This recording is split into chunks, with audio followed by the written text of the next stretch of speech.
Welcome to a debate on an important issue. And the issue is to merge or not to merge. That is the question. This debate is sponsored by our Student Government Association, and I would like for our Student Government Association President, Amberly Douglas, to say a few words. Good morning, everybody. The student government is proud to put on this debate between the city and county merger. We are very excited here at West Kentucky to be able to hold this and be informative to all students, faculty, and staff, and to our community members. We want to thank John Williams Jr. and Van Newberry for coming and speaking their part. Thank you. Thank you. And thank you all for coming. Before we begin, may I remind you to please silence your cell phones. We're also going to be accepting questions from the audience at some point. Amberly will be collecting those questions if you feel inclined to ask. She has announced who our debaters will be, John Williams and Judge Newberry. They've debated before out here and did a really good job, and we thought it'd be a good idea to bring them back and a little bit more of a formal debate session. We're going to begin with an opening statement from each of the debaters and a closing statement. A coin toss set the order, and then we'll run through about 6 questions, and they'll get a chance to rebut each other, and then we'll have closing statements and then audience questions. So, according to the coin toss, John won the coin toss and deferred to the second half. So, who would like to start first? Is that me? If you want to. Okay. Merger threatens our existing political situation, perhaps like nothing else before. However, the notion that status quo is best for us just doesn't pass the smell test. We have the opportunity for a much better future, and I want to share with you why I strongly support merger. It's not a panacea or for every community, but I believe it's right for Paducah, McCracken County at this point in our history. Jobs and growth, tax fairness, better, more democratic representation, and a vital need for one voice. The context is that we're not growing. We haven't for 35 years. In the last census, McCracken County grew 0.1% over 10 years, while the Commonwealth grew at 7.4% and our country better than that. That's right, 0.1% for 10 years. Are you pleased with that as status quo? I'm not. When you look regionally and statewide, the judge is right. McCracken County did not lose population, and some of our adjacent counties did. We are the economic hub. We grew 51 people in 10 years as Ballard and Livingston lost. And I find that a sad commentary on our job situation. It's not something to be proud of, it's an embarrassment. We lost a net 2.2% of net employment. Under the status quo prescription, and I'll just use the judge as an example. Since he took office, we lost 784 jobs, and that's a period in which we spent more than $3 million in local tax dollars on economic development. It's not working, and merger is a bold effort for reform. I'm yet to hear the Say No to Metro side say anything that we need anything different to do something about flat population or loss of jobs. And you add to these trends the upcoming loss of 1,200 jobs at USEC and maybe 230 jobs at the Shawnee Steam Plant in the next 12 months, and then tell me what status quo feels like. For reference, that's 1,430 jobs in contrast to the 624 we have grown since 1976. The questions prepared are going to touch on the key topics, but suffice it to say that I believe merger not only helps us turn around this growth and jobs problem, but it will help us fix a tax fairness problem, a representation problem, and a horrible one voice problem. Without merger, we have 0 recommendations or suggestions on how to address any of these points. And to be honest, I don't understand a valid argument not to merge. Alongside many others, over the last several years, I've read numerous academic studies, newspaper reports. I've interviewed people who have been from national associations, civic leaders, economic developers, site selection people from coast to coast. And I don't understand why not, other than perhaps a fear of change. And I would suggest to you that the no crowd has played up the fear card and put forth some misrepresentations and untruths. This week at a debate, the no group made a presentation which proved that they hadn't read past page 7 of a 68-page county audit. They didn't understand that volunteer fire departments come under a different part of Kentucky law. They didn't understand how the property valuation office works. Merger doesn't affect it at all. They didn't understand that the county owns half the convention center. And they referred to failed votes as failed mergers like the governments went under. In fact, there's never been a vote to repeal a merger in U.S. history. They even quote a paid political paper by a U of L professor, paid for by a gentleman who sued the city of Louisville for a paycheck he didn't receive after his elected seat went away when they merged. And they ignore the official surveys of the people of Jefferson County on merger. You can go to Louisville Merger 2.0 and read that on the internet. I'm limited by time today, but I do plan on calling attention to misrepresentations if they come up. I'm just asking for integrity in the conversation, and I look forward to this very much. Thanks. Judge Newberry. Why are mergers so unpopular in the United States of America? And they certainly are. There's over 3,000 counties, 3146 or something like that, counties in this country. In the last 100 years, only 28 of those counties have merged with cities. Merger, or the older term metro government, is an old idea. It's certainly not innovative. Hundreds of communities have considered this idea over the years, and including our own. We just finished a 2.5-year study of this merger idea. When placed on the ballot, the vast majority of time it is turned down. Why do they turn it down? Well, merger does not help a community's population grow. It doesn't help with jobs. The three merged communities that are close to our area are Nashville, Davidson County, merged in the 60s, Lexington and Fayette County in the early 70s, and Indianapolis. They were all pretty vibrant cities that outnumbered their counties and got merger passed. What we found out when we were doing the study is that if you look at the census rates of growth, their population growth rate slowed down dramatically after they merged. They were vibrant cities growing 30%. After merger, their growth rates dropped to 10%, 5%. McCracken County's population is larger today than it's ever been in its history. We were founded in 1825. We have an estimated 66,000 people in this county. And when I say county, a lot of times that also includes the city, and then sometimes I'll try to make sure that you understand the difference between the two when I refer to them. As John said, in fact, McCracken County is the only county in western Kentucky and southern Illinois that has never had a negative growth rate in a census period, a 10-year period, since its beginning. All other counties have. There's not any counties near us that haven't had that distinction of always growing. The city of Paducah, on the other hand, has not had a positive population growth rate since the boom in the 1950s. 50 years ago, Paducah was the 5th largest city in our Commonwealth. Today, they're 15th. Not one of the 10 cities in Kentucky that surpassed them in the last 50 years are a merged community. You don't have to have merger to be successful. The 5 fastest growing counties in this state are not merged communities. Our own local study of merger did not indicate that merger will also help create jobs. A recent study done by a University of Louisville professor claimed that the 2003 merger of Louisville-Jefferson County has not resulted in job creation. The study also indicated that Louisville-Jefferson County merger did not bring efficiencies to the new government. Proponents of merger will tell you that merger will bring in jobs. We did not find that in our 2.5-year study. There was 21 people on that study group, all sorts of people, pro-merger, anti-merger, and hopefully the majority were just neutral and objective and wanting to know the truth. But the former mayor of Lexington, Kentucky, who was instrumental in getting merger in that community, told us that merger does not create jobs. Our own economic development director, Chad Chancellor, says that merger or metro government will not help him get industries to locate here. There's a lot of things they care about other than that. So if merger does not help growth and job creation, like John says, what will? If McCracken County and the city of Paducah are indicators of what to do and what not to do, the answer is pretty clear. People have voted with their feet for 50 years out of the city of Paducah to the county. When asked why they moved out of the city, they quoted several reasons. The 3 main reasons were the county had a lower tax burden.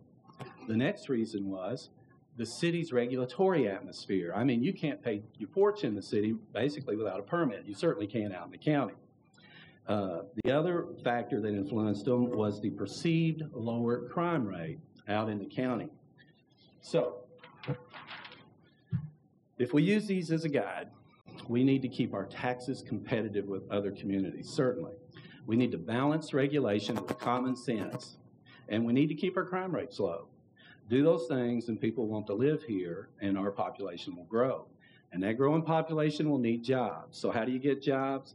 We just don't sit there and think they're going to come to us. We work on our priorities. Why do people want to locate a company here? Same thing. Low tax burden, common sense regulations, low crime rates. If we keep those factors as our priorities, McCracken County will continue its record of positive growth. Thank you. The next phase will be a series of questions, and I would like to call upon Amber Lee to be our timekeeper, if he would. Each of our debaters will be given 2 minutes to answer the question, and then we will have 1 minute responses. Here is question number 1, and Judge, you get to go first. Okay. How would a city-county merger affect public employees in the city and the county? It has a lot of effect on the city employees. 100% of them will be affected by this merger. The city government goes away. In a sense, the city goes away, and they become employees. 100% of them become employees of this new county government. It's a little unfair because only about 25% of the county employees will be affected. 25% of them will become employees of this new county government, and the other 75% of these county employees will still be working for who they work for today, the constitutionally elected officers. They'll be working in the sheriff's department for the sheriff. They'll be working for the jailer in the jail. They'll be working for the clerk in the clerk's office, the county attorney in the county attorney's office. Those are constitutionally elected officers who are unaffected by merger. That's why in this merger study, we still will have a judge and we'll still have the 3 county commissioners at large because they're constitutional officers and they don't go away. John. I agree it wouldn't affect current employees. The proposal protects non-elected full-time employees, their compensation and their benefits, and we are not altering fire protection or law enforcement in the merger. Efficiencies in merger come when there's only one government, not 2, larger capacity and attrition going forward. These are the things with growth that lead to a lower cost per taxpayer. It's simple math. Merger means only one body that levies taxes, sets policy, spends tax dollars, set and enforces ordinances, so on and so forth, not 2. My memory from my education is that 1 is less than 2, so less government. The larger capacity going forward means less need for growth in government, too. That's exactly the experience of other merged governments like Athens, Georgia, Louisville, Kentucky, Suffolk, Virginia. Without growth, cost per taxpayer goes up as you have a creeping cost up of government against a flat to declining population and less jobs base. Again, simple math. Said another way, we've had increasing taxes and cost per taxpayer for 35 years here, and merger is a serious tool to try to address it. I'd like to congratulate both of our debaters for staying within the time limit. We haven't called time on you yet. Very good. Judge Newberry, response, please. Well, the response is, once again, the pro-merger people would have you believe that we're going to take these 2 governments and create a larger government, and there's going to be efficiencies. As things get bigger, they don't get more efficient. And not only common sense tells us that, experience tells us that, the experience of other merged governments that have merged their communities and seen their costs go up. Mr. Williams. Judge, I'd like to go back to you using Chad Chancellor earlier. I think we need to give that quote a rest. Chad Chancellor, when he said that, was here less than a month. He had never asked for a McCracken County job. He's a 30-year-old economic developer who's still with us, and a fellow whose budget is threatened by the judge in their budgeting process if he says anything different. Rebuttal. Oh, I get another rebuttal? You do. How many rebuttals you get on this? One more for you and one more That's for excellent. I'll take your point. He had just been here a few weeks and had not been corrupted by local politicians yet to not tell the truth. I appreciated him telling the truth. Mr. Chancellor told me himself that he took a lot of heat from the chamber for saying that. They did not like that. And he said, I'm just telling you the truth. Merger will not help me do my job. Last word. Again, the objective is lower cost per taxpayer going forward. Question 2. Supporters of merger say merger will make the area more attractive to new businesses and create more jobs. Opponents say there's no evidence that mergers boost economic development. Your comments, starting with John. Again, we lost 2% of our net employment over the last 10 years and only created 18 per year for the last 35. And we are facing the loss of more jobs in the next 12 months than we've created in a generation. Merger makes us more progressive, unique, reformed, more attractive for recruiting. We're not seeking to be popular. We're seeking to be outstanding, proud, and remarkable. If we vote yes, we'll be only one of 3 of our class size nationwide of this, not one of hundreds, that has not stayed on a recruitment list successfully with a major employer in decades.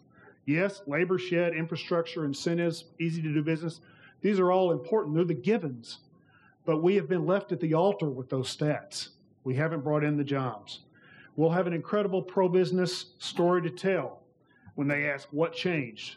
We tried to be more efficient, more pro-jobs, more pro-business, and took on the Herculean task, the difficult thing, to put our community together so we had one voice. Just look at the success of jobs in other places.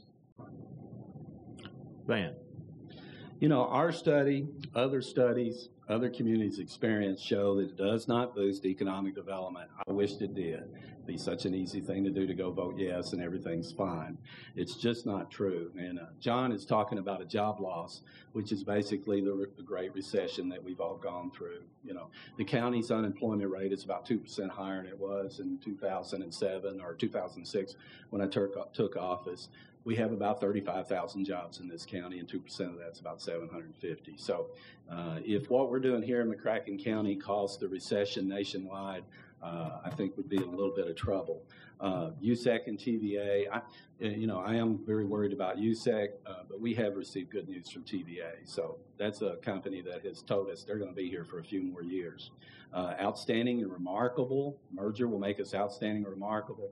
This is an old idea. It's been around for over 100 years. It's not innovative. In fact, it's just old. It used to be called Metro government. Response. The rest of the state and the country lived in the same recession we did, yet the state grew at 7.4%. We grew at less than 0.1%. And for a point of reference, if we had the same rate of growth of jobs as merged Lexington Fayette County since 1976, I'm not just talking about the recession, we would have grown over 13,000 jobs, a period where we grew 624. Response. If Lexington had the same rate of growth that they had before they merged, they would have had double those number of jobs. Their rate slowed down after they merged. I'm not really sure why. I hate to point to merger and say merger did that, but it's really only demographic we can find that we can put our, hang our hat on. So, rebuttal. Judge, have you been to Nashville, Louisville, or Lexington lately? Those are thriving communities. Your population growth numbers are wrong. I'm not saying merger is the panacea. I'm saying it's right for our community at this time. Last word. Well, I drive through Nashville and I drive through Lexington quite often. I have a daughter at Vanderbilt and a daughter at the University of Kentucky, and I lived there myself for a while. I don't always just believe what I see. I can drive by. I'm sure there's people that drive down I-24 by our mall area and say Paducah is a thriving, growing community when you look at those retail areas. You need to look a little further than that and look at the actual data that you can find, and the data does not support that.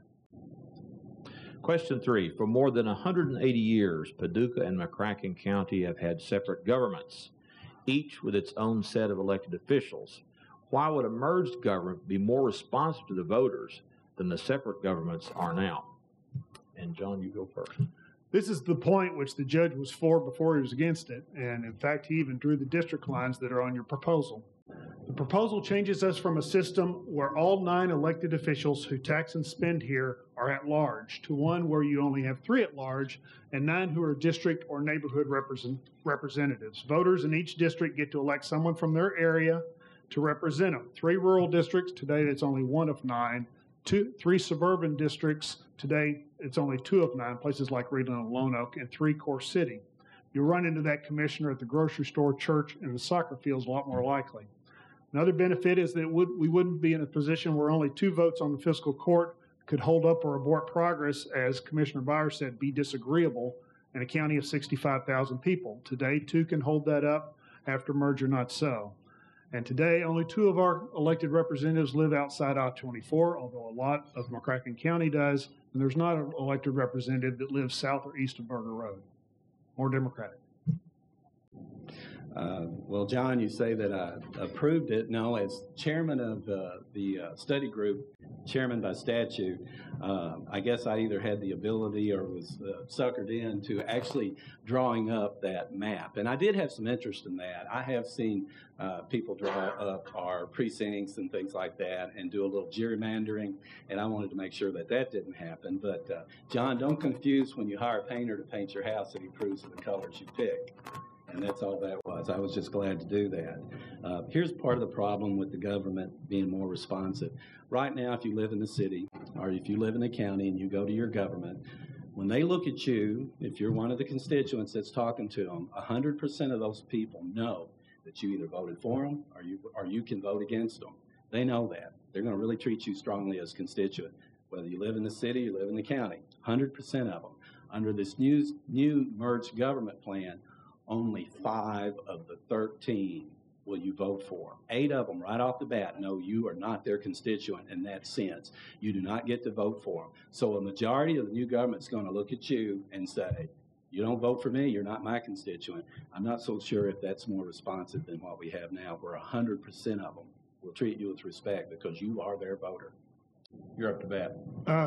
Judge, I was referring to your public comments in front of the Paducah Economic Development Annual Meeting 2 years ago where you were for merger and spoke specifically to this issue. But to go beyond that, the key is that today, over half the money spent in McCracken County is spent by the city, and over half of what the city spends comes from the pockets of people who don't get to vote for the city. This fixes that. One more shot. Thank you. Right now we have... He gets one more too. Okay. We have elected officials both in the city and the county, and they're all at large. They have to look at the big picture, not just what's in their neighborhood. We're going to introduce in this new government, of the 13 people of new government, 9 of them will only be representing a small district composed of a few precincts. I believe it's about 7,000 people. It's going to introduce pork barrel politics, earmark politics, bring home the bacon type politics that we don't really see right now. My commissioners out in the county, for example, they want to see a fair spread of taxes. For example, when we pave roads, they want to make sure it's spread around the county and that the roads who need it most get it. Under pork barrel politics, there will be pressure in this new government to bring home the bacon. And I have some reservations about that. I think you'll see more of a Frankfurt, Washington type government than we see now here. Last word on this question. I'm talking about McCracken County, not Washington or Frankfurt. And what I'm telling you is that today we only have 1 of 9 representatives who lives in a rural area. It's the judge. Only 2 of 9 live in our suburban areas like Lone Oak or Reedland. And the rest of the representation comes from within the city. We're simply trying to spread that out to be more democratic. Question 4. Supporters of merger say it is unique and innovative among hundreds of peers as only 2 other like communities are merged in the United States. Opponents of merger might suggest that if merger is so unique and innovative, why have only 2 other communities merged in the U.S.? John, you go first.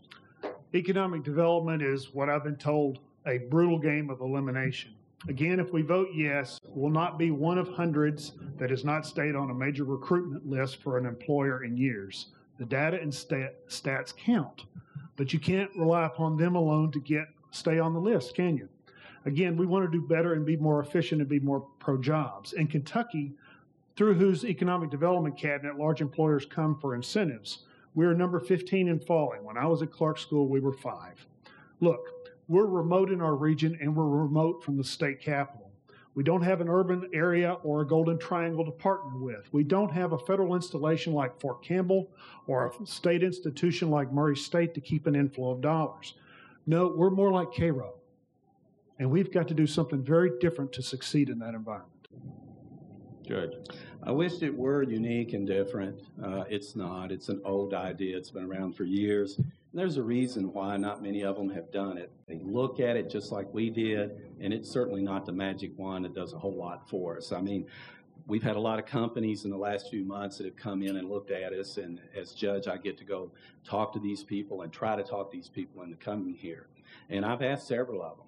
We're looking at a merger issue in the fall. Does that make a difference to you? They usually get a quizzical look on their face, and they say, what do you mean, merger of city and county governments and this and that? And they say, how does that help us? How does that change your geographical location? You can't do anything about that. How does it change your energy costs? How does it change your tax burden? How does that change your skilled market of workers, that labor shed that you have to have?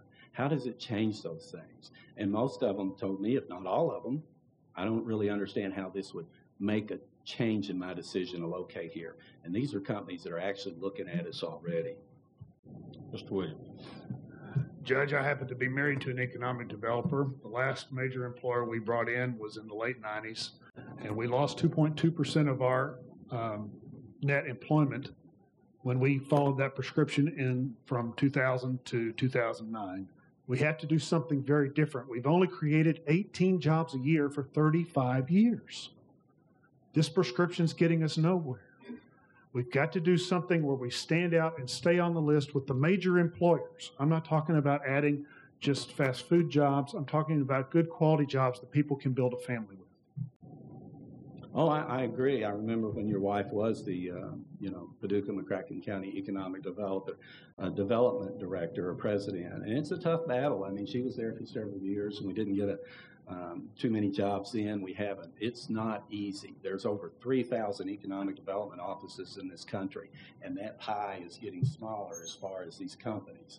Now, there are some glimmers of hope. We're starting to see companies that are coming back from overseas. We talked to a company the other day that wants to remove their factory, and this is a 100-year-old automotive company that wants to bring that factory back from Mexico. Why? Mexico's too dangerous. Infrastructure's weak. Those are things we have that are good, and they're starting to see that, and I see hope in the future. Next to last word. Again, what we're doing is not working. We need to stay on the list. We need a win. We haven't had a win in years and years. We did gain jobs in the late 90s. We haven't since. We lost them in the 80s. We lost them in the early 90s. Last word. Oh, last word. Once again, it's not an easy job to bring these companies in. They don't come here because you are a nice bunch of people. They have very finite things they want to see. They want to see those lower tax rates. They want to see those low energy costs. And the other thing they want to see is their incentives. It doesn't matter. Memphis just paid over $100,000 to get per job to get Electrolux factory there. I think it was about 1,200 jobs. Typically, you got to pay $15,000 to $30,000 a job to get them here, and that depends on how much those jobs pay. Some of those $15,000 per jobs are $10 an hour jobs. It's not easy, and like he said, it's cutthroat and it's tough. And I don't think the answer is merger because it doesn't change anything. Question 5. Under the proposed merger, city and county tax rates would stay the same for 5 years. What might happen to tax rates after that? And we begin with Judge Newberry. Well, that's one of those things that's thrown in there to make people want to vote for merger. Oh gosh, if I vote for merger, the taxes are going to stay the same for 5 years. Unfortunately, it's just not true. The Property Valuation Administrator Office is through the state, and they assess your property. They're unaffected by this merger. If you're a property owner in the county and they go out there and assess your property higher, doesn't matter if the tax rate's the same. You're going to pay more in taxes. Also, this new government, the first day they're in office, they're not really bound by something like a moratorium. They can declare an emergency, and under today's economic state, I don't see any government just willy-nilly raising taxes anymore. They're going to have really good reasons. It'll be an emergency. Now, it may be a self-declared emergency, but don't count that your taxes won't go up during that 5-year period. Response. It's fear-mongering. Over half of the money spent in McCracken County is spent by the city, and over half of what the city spends comes from people that don't live in the city. Merger would mean that everybody in McCracken County gets a voice on how we set tax levels and how we spend those dollars. Let me say it differently. Spending at both the city and the county comes from the pockets all across McCracken County. Merger would mean everybody participates in the decisions. And as you probably know, since 1996, the city has actually shifted more of the burden away from the residents of the city to the workers of the city. It's not entirely unfair, but I'd like to think that we all support taxation with representation. This is about lower cost per taxpayer, not more tax. It makes no sense if everybody paid more tax on services they don't get. With broader representation, I can't see a new council supporting running up everybody's tax bill. Good. You know, the original question is what might happen to tax rates after the 5-year period. First of all, during that 5 years, you could have your tax rates go up. What's going to happen after that 5 years? Well, I wished I knew. I'd invest in the stock market right now. But I think we can all guess that if we create a larger government, which merger does, no question, it will create a larger government. The larger government is definitely going to be less efficient unless you elect some great elected officials, you know, and I hope that can be done. But if not, if we get average, let's just say we get average, it's going to cost more money. It's probably going to drive the need for more taxes. So after 5 years, I think you can just about count on it. Taxes are going to go up. It's not the experience anywhere else. And left alone, of course, we have two governments that can raise our taxes today. In this case, what we're talking about is seeking efficiencies and putting it together under one broader representation government and asking that group to find ways to lower cost per taxpayer as they go forward, which again is the experience in the other merged communities in the United States. I don't believe that's true. From our study and what we've seen, that's just simply not true. A lot of these merged governments, if not all of them, have seen their costs go up and taxes go up. You know, right off the bat, we're almost making this assumption that one government's better than two. You know, there is competition between the two governments. We try to outdo each other. We try to have lower tax rates. We just try to do anything. You referred earlier to a county commissioner, Jerry Byer, that said he was disagreeable. That's a little bit out of context. It was about the property that the city bought out in Reedland and paid way too much money for, and they asked the county to partner on that. Your tax money shouldn't be wasted. We knew it was too much money, and we refused to do it. And Commissioner Byer said, if that's being disagreeable, then I got elected to be disagreeable. But disagreements like that keep taxes lower in the county because we didn't waste your money. Last word. It's about lower cost per taxpayer. The objectives of this are the growth. When you put growth together with limited government, what you get is lower cost per taxpayer, period. Our taxes have been going up for 35 years without this type of work. Question 6. African Americans make up 25% of the city population, but only 10% of the total population in the city and county combined. For many years, there's been African American on the city commission. What would happen to minority representation in government under merger? John, we'll start with you. District representation is good for all underrepresented groups, including our African American community. As you know, Judge, the pro-merger camp includes our longest-serving city commissioner, Robert Coleman, the pastor of Washington Street Baptist Church and city commission candidate Ray Henderson, the NAACP chair, Rosa Scott, Leon Owens, the former head of the union at USEC and now part of Swift and Staley, B.A. Hamilton, his wife Frances, Deborah Edmonds, small business leaders. But listen, when you talk to these people, their big issue is growth and jobs. They're more economically sensitive than many other people, and they're right. And I sincerely hope that we're to a point to where African Americans don't only vote for African Americans, it don't only represent African Americans, it's good leadership and it has no color. The other aspect of this is that there are underrepresented areas of the county that need more voice. Our lowest income census tract is out in Farley, and that's in the third of the county where no representative lives. It's not an African American area, but I'd suggest that they probably are very interested in job growth, tax fairness, and a better voice. Judge. The question kind of answers itself. 25% of the city population or the voting cloud in the city is African American. Under this new county-centric merged government, they're going to go down to 10 or 11%. They're going to lose clout. That is not fair. It's been a complaint in other cities where the city-centric was, there was a larger or an African American minority there, and their votes got diluted. It's not fair. It's one of the things I don't like about merger. I don't like anything that there's big losers in. And I'm afraid in this case, the numbers speak for themselves. They're going to go from 25% of the votes on that city government to 10 or 11% on the new government. Those facts speak for themselves. It's not fair to the African American voter. Now, I'm not going to question the motives of why some of these people are for it, but I talk to an awful lot of my constituents that are African American, and they understand what this will do to them, and they're not voting for it. I don't blame them. John. Judge, 3 times you called the African American community they. It's not a they. These are people that live in our community and need good jobs. They want low taxes. They want representation. When you go to their leadership has joined the pro-merger side, mainly, like I said, mainly on the economic development issues. And I'm pretty proud of them, and I'm pretty proud to be part of it. Judge. It's certainly not a race card issue. It is just the fact. The question itself speaks to the fact. We're taking a group of people, the African American community, and we're reducing their voting clout from 25 to 11. I wouldn't vote for it. I hope the African Americans in general won't vote for it because they recognize the fact that merger is not the answer to our problems. It's just a magic wand that other communities, very few, have tried and it hadn't really worked for them either, and it won't work here. John. I go back. The leadership that has looked at it is supporting it. And the issue of underrepresentation in various sections of the county has no issue to race. We want investments in all corners of the county. We want representatives. Again, today, only one is from a rural area. Only 2 are from our suburban areas. We need broader representation so that all people have a voice. Van.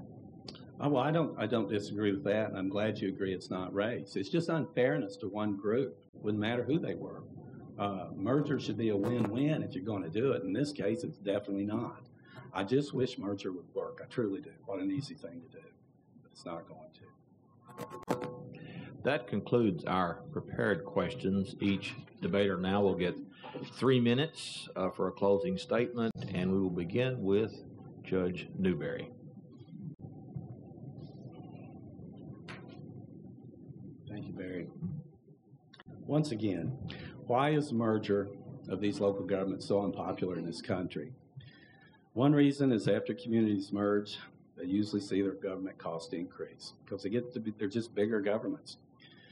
It's just going to result in a larger government. And bigger governments will typically be more bureaucratic, which we don't want, less efficient, and they cost more to operate. State and federal bureaucracies are a perfect example of that. This higher cost of operation will drive the need for more revenues and certainly could encourage higher taxes. The group that is pushing for merger hopes that this bigger government will be more efficient. This hope or belief is not based upon common sense or the typical experience of other merged governments. Common sense tells us that when governments, or indeed any organization, becomes bigger, it becomes less efficient. More red tape ensues, and they become more costly to operate. A Louisville newspaper said of the Louisville-Jefferson County merger did not bring efficiencies. The Wall Street Journal said, studying many of the mergers, that mergers do not save money. A University of Louisville study stated that the Louisville-Jefferson County merger has not resulted in cost savings or efficiencies. You know, the city of Paducah's tax burden is much higher or heavier than McCracken County's. Currently, city property taxes are 2.5 times larger than the county's or higher.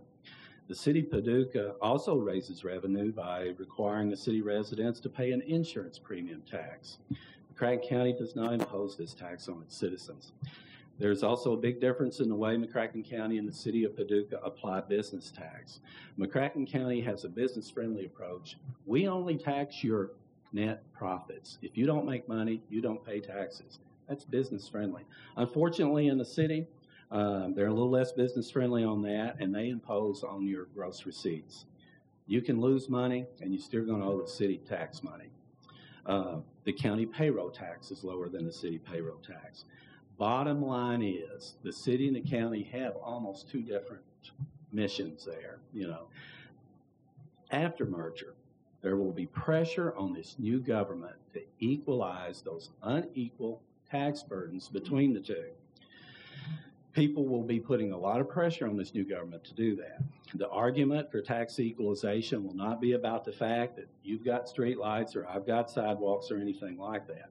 The argument for a more equal tax rate will be based on the fact that there are new shared burdens, such as debt, with the city having a much larger debt than the county. And that will be the argument that people will make for equalization.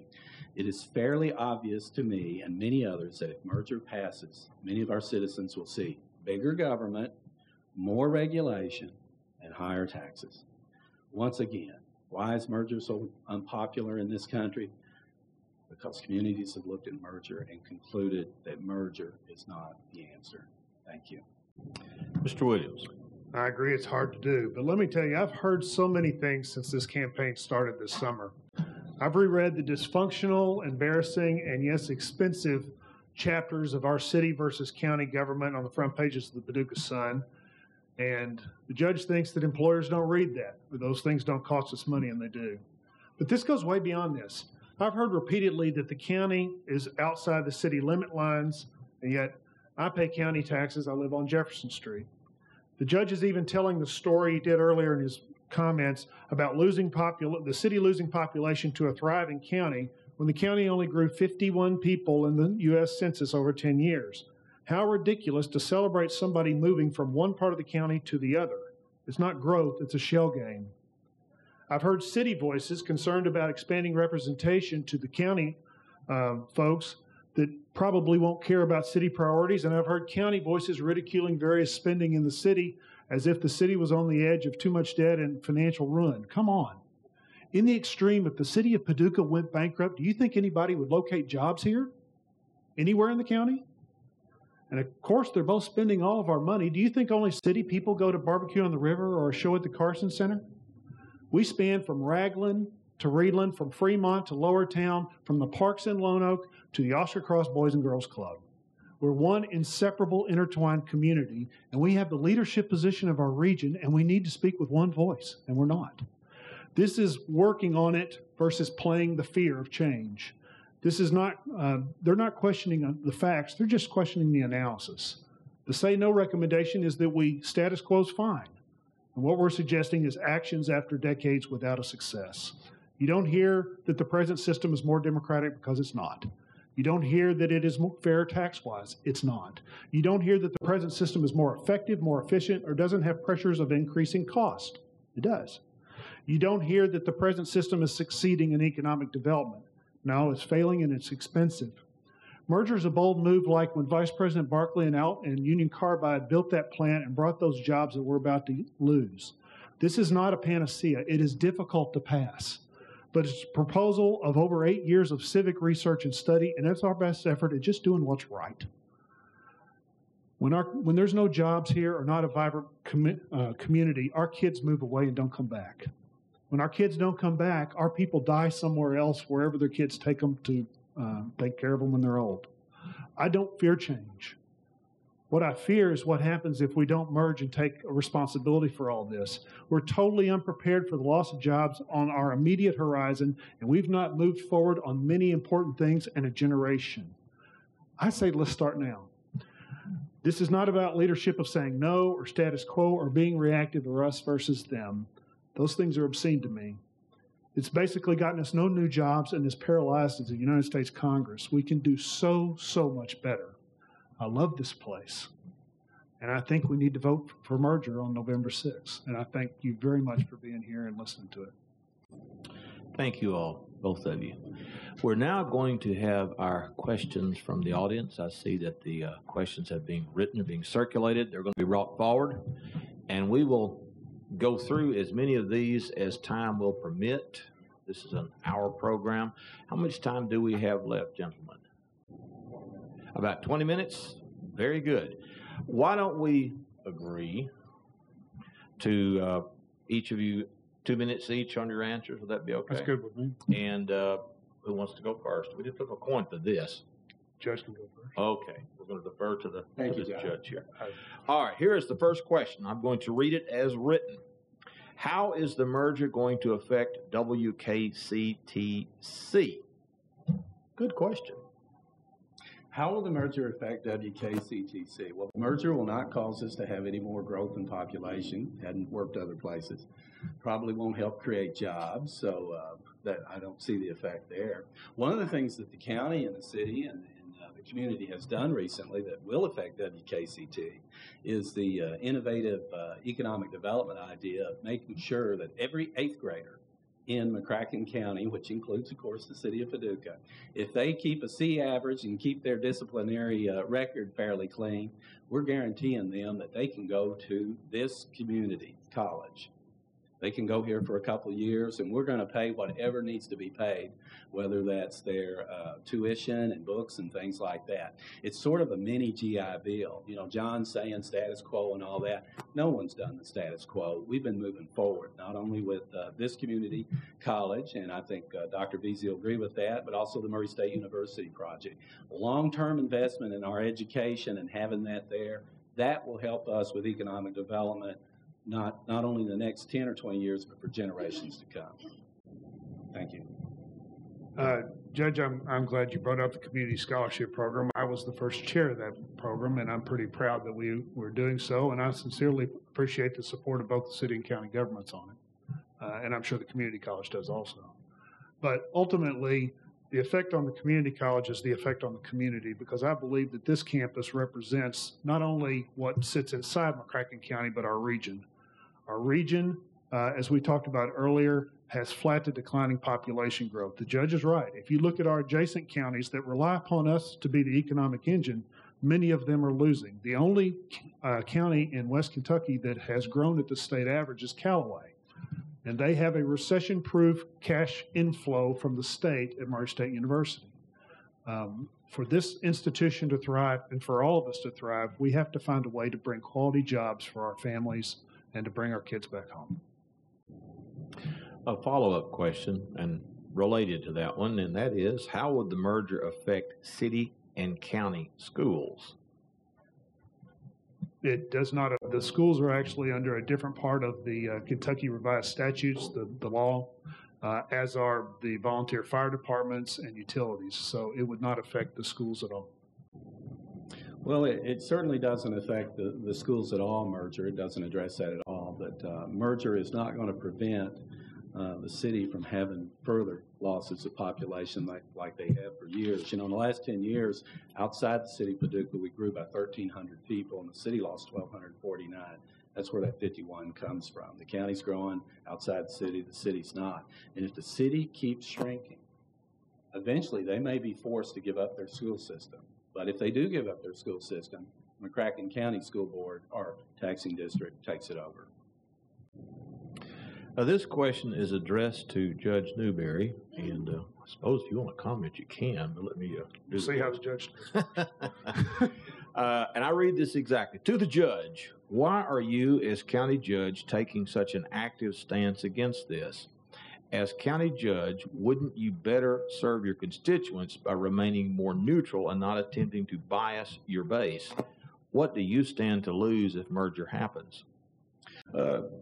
Nothing, actually. It has no effect other than it makes the county judge a much more powerful position, because you take over all those things in the city that you're not doing right now. I mean, you inherit the city police department, which becomes a county police department.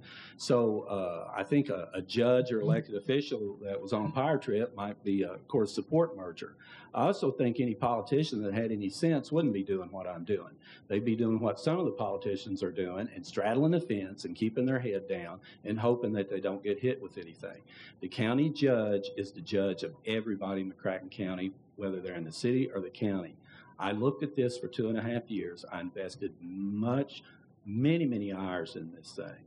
And I think it is my duty, though politically, I would think you probably wouldn't want to do this, but I haven't paid much attention to politics since I've been judge. I don't think this is good for our community for the simple reason I just don't think it's going to do much of anything other than create a bigger government. I don't want to see that. Thank you. Any comments? I don't know that I'm buying that you don't pay attention to politics, Judge. Believe you me. I would point out that that prior county officials and many of the, if not most of the people running for city office are currently for this. They're concerned about the issues of tax limitation, better representation, and growth. And I respect that. I was on that same study group, and I've done a lot of study beyond the last 2.5 years, and I think it all argues very much for us doing this. It's hard, I know, but I think we ought to do it. Next question. The idea of our taxes paying for services received has been mentioned. As a county resident working within the city, I'm curious as to what services a county resident might now receive if the merger passes. On the other hand, If the merger does not pass and more people move to the county, won't our taxes increase because of increased county population? I believe it's your turn to go first. Well, the second part of the question is, if more people move into the county, will our taxes increase? Actually, you have more people helping to pay, and it's a possibility your taxes could go down if your services stay the same. What happens after merger if you're a county resident working in the city, like you are here at this facility? What services would you receive after merger? And I suppose that's out in the county afterwards. I'm not sure you would receive any different services. I don't think merger really addresses that too well. There'd be a lot of departments that are being put together, but no, I'm not sure. You know, your taxes would probably still be the same. You'd still be paying that higher payroll tax. At the beginning of the commission, the judge said that he's probably for this if our government gets a three-legged stool. If your government gets stronger, structure-wise, if your taxes stay the same or get lower, if your services stay the same or get better, and I think we've achieved all those things. There's no proposal here to change your services at all. But it goes back to the misrepresentation he made a while ago about the property taxes. The city property tax is higher, as is the city school tax. But in that property tax, it includes fire protection, for example, which in the county you pay by a separate tax. In other words, there's a service included in the county property and the city property tax that's not included in the county property tax because you pay it somewhere else. We're not changing services. And a shift of population into an area where there are not street lights or street cleaning or those kind of things, that is not in a proposal to change at all. Next question. Mr. Williams says a merger will lead to lower costs per taxpayer. Is he saying that both county residents and city residents will be paying lower taxes? Or will the average tax rate go down because county taxpayers will be absorbing some of the cost and years of debt incurred by the city? Me first? Yeah. That's right. But the dynamic is this. If government costs simply go up with the cost of living, which is, and I will give the judge credit. Since the judge has been in office, our county government and city government, for that matter, basically been working like that. But if you've got a going up with the cost of living and your growth is not at least matching that, your cost per taxpayer is going up. No change in services. It's simply the simple math of those two numbers against one another. If you talk to other communities that have done this, and I mentioned some earlier, Louisville, Athens, Georgia, Suffolk, Virginia were the three I quoted. They have all experienced lower cost per taxpayer. Whether that elected government then chooses to pass that on as a tax cut or whether they choose to use those efficiencies to address other things is up to the elected people once that is achieved. Part of the reason for that 5-year tax moratorium is to force the efficiencies to be found as we go forward. Well, the merger plan says that the taxes will not change on the first day the new merger government goes into effect.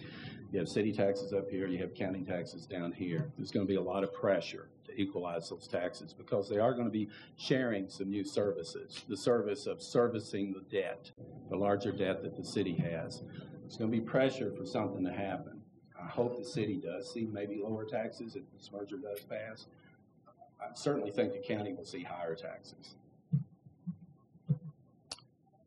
We're getting close to the end.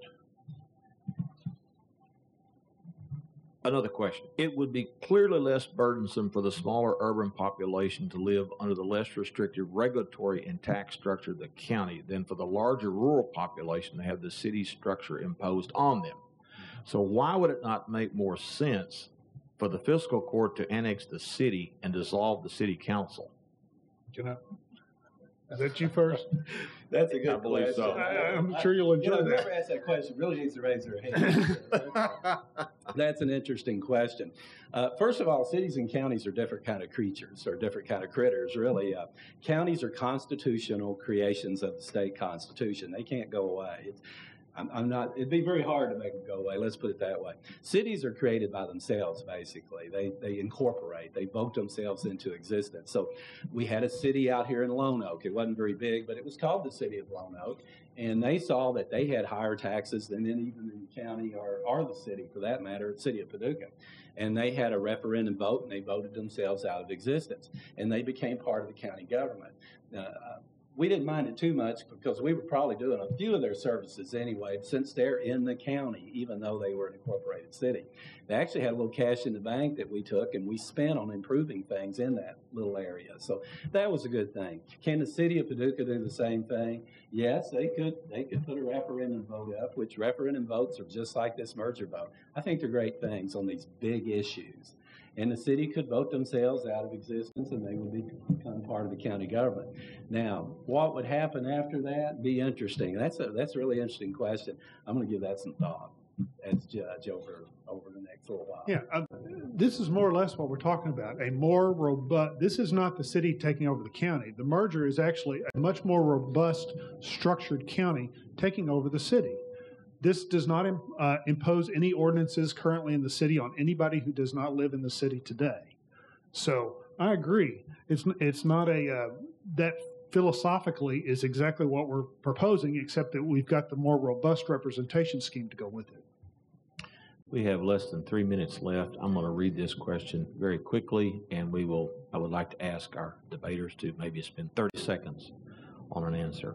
Merged Louisville from 2003 till 2012 increased administrative personnel greater than 100%.